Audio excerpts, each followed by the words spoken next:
आज इस वीडियो में हम बात करने वाले हैं बोट्स के बारे में। बोट्स क्या होते हैं और क्या करते हैं। बोट्स अच्छे होते हैं या बुरे।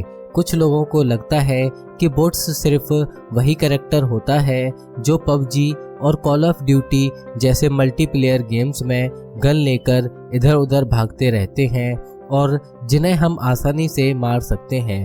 पर इनके अलावा बोट्स कई तरह के होते हैं और आपको जानकर हैरानी होगी कि हमारा फ़ोन या कंप्यूटर भी एक बोट बन सकता है। तो वीडियो को पूरा देखिए। आज इस वीडियो में हम इसी टॉपिक के बारे में बात करने वाले हैं। हेलो दोस्तों, मैं ललित आपका स्वागत करता हूं टेक कैलकुलेशन के इस यूट्यूब चैनल पर। तो सबसे पहले जानते हैं कि बोट्स क्या होते हैं। बोट्स को हम बिना बॉडी के रोबोट कह सकते हैं। यह एक तरह के प्रोग्राम या कोड होते हैं जो अपने आप काम करते हैं। यह ऐसे सॉफ्टवेयर या प्रोग्राम्स होते हैं जो पहले से सेट किए गए काम को बार बार करते रहते हैं। इन्हें इस तरह से प्रोग्राम किया जाता है कि यह किसी भी काम को बार बार करते रहते हैं। आपने पबजी या कॉल ऑफ ड्यूटी जैसे गेम्स में देखा होगा, जब कोई प्लेयर हमारे सामने आता है तो वह एक दो गोली मारकर इधर उधर भागने लगता है या लेट जाता है, तो यह एक बोट होता है और इसका काम सिर्फ यही होता है। बोट का सामना जब भी एक रियल प्लेयर के साथ होता है तो यह इस तरह के एक्शन करता है और कभी कभी दो बोट आपस में फाइट करते आपको मिल जाते हैं। यह जरूरी नहीं है कि बोट्स का काम सिर्फ गेम्स में होता है। बोट्स का इस्तेमाल इंटरनेट पर आपको हर जगह मिल जाएगा। इंटरनेट पर अलग अलग काम करने के लिए अलग अलग बोट्स का यूज़ किया जाता है। स्पाइडर बोट, इन्हें हम वेब स्पाइडर या क्रॉलर्स भी कहते हैं। यह पूरे इंटरनेट पर हर समय घूमते रहते हैं।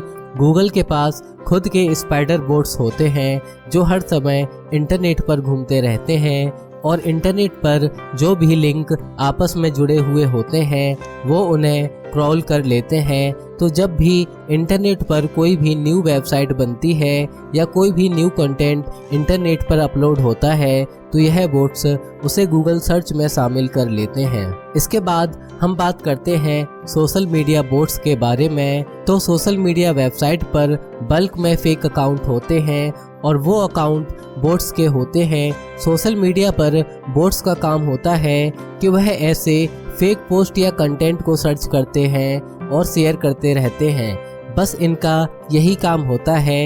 यह हमेशा सोशल मीडिया साइट पर एक्टिव रहते हैं और ऐसे कीवर्ड या कंटेंट को सर्च करते हैं और उन्हें बार बार शेयर करते रहते हैं और कमेंट्स करते हैं। इसके साथ साथ ये फेक फॉलोअर्स और लाइक को भी बढ़ाते हैं। अब बात करते हैं चैटबॉट के बारे में। चैटबॉट का उपयोग किसी भी वेबसाइट पर लाइव यूज़र से बातचीत करने के लिए किया जाता है। आपने कई वेबसाइट पर चैटबॉट को देखा होगा। वेबसाइट के चैट बॉक्स पर जाकर हम कोई भी सवाल पूछते हैं तो उसका जवाब हमें तुरंत मिल जाता है।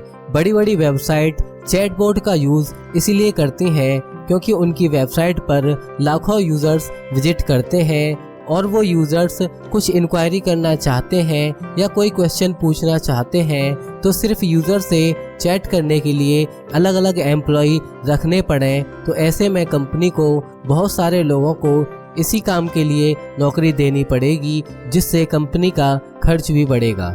इंटरनेट पर आपको ऐसी कई वेबसाइट मिल जाएंगी जिससे आप चैटबॉट से बात कर सकते हैं। वह आपके हर सवालों का जवाब देते हैं और आपसे सवाल भी करते हैं। इनसे चैट करते समय आपको यह लगेगा कि आप किसी रियल इंसान से बात कर रहे हैं।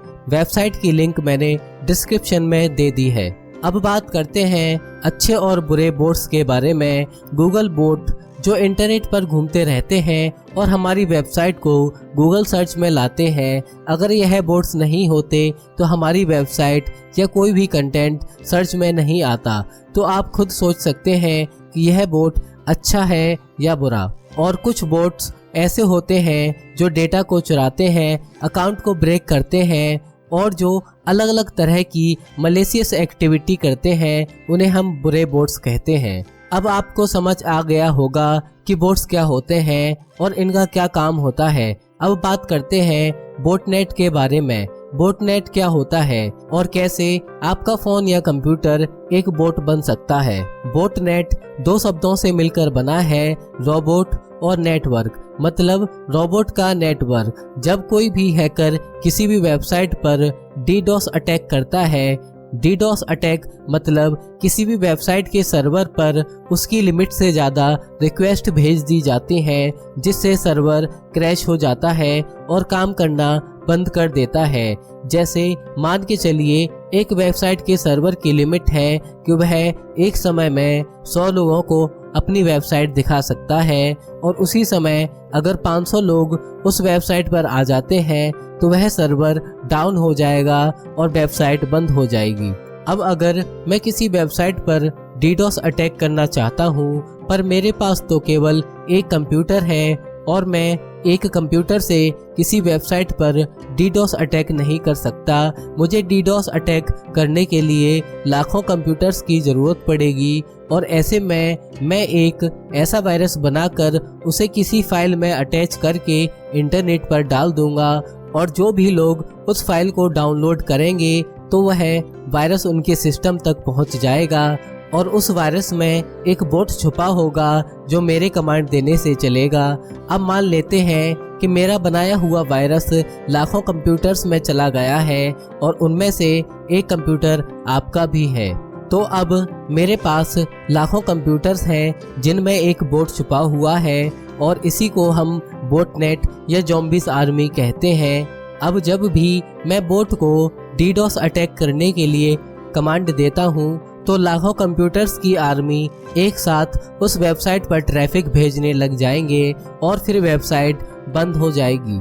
तो ऐसे ही लोगों के कंप्यूटर्स का इस्तेमाल करके डीडोस अटैक किया जाता है, और ऐसे में लोगों को पता भी नहीं चलता कि उनका कंप्यूटर या फ़ोन किसी बोटनेट या ज़ॉम्बीज़ आर्मी का हिस्सा बन चुका है और वेबसाइट पर अटैक करने के लिए हैकर की मदद कर रहा है। तो अगर आपका कंप्यूटर स्लो काम करने लगा है या किसी भी तरह के पॉपअप एड्स बार बार सामने आते हैं, तो हो सकता है आपका कंप्यूटर ज़ॉम्बीज़ आर्मी का हिस्सा बन चुका है, या फिर यह एक बोटनेट में शामिल हो गया है। तो कमेंट करके बताइए कि आपको क्या लगता है कि आपका कंप्यूटर या फ़ोन किसी ज़ॉम्बीज़ आर्मी का हिस्सा है, और आपके मन में अगर कोई सवाल है तो आप कमेंट में पूछ सकते हैं। आई होप आपको यह वीडियो पसंद आई होगी और इससे कुछ नया सीखने को मिला होगा। तो वीडियो को एक लाइक करिए और दोस्तों के साथ शेयर कीजिए, और मैं मिलता हूँ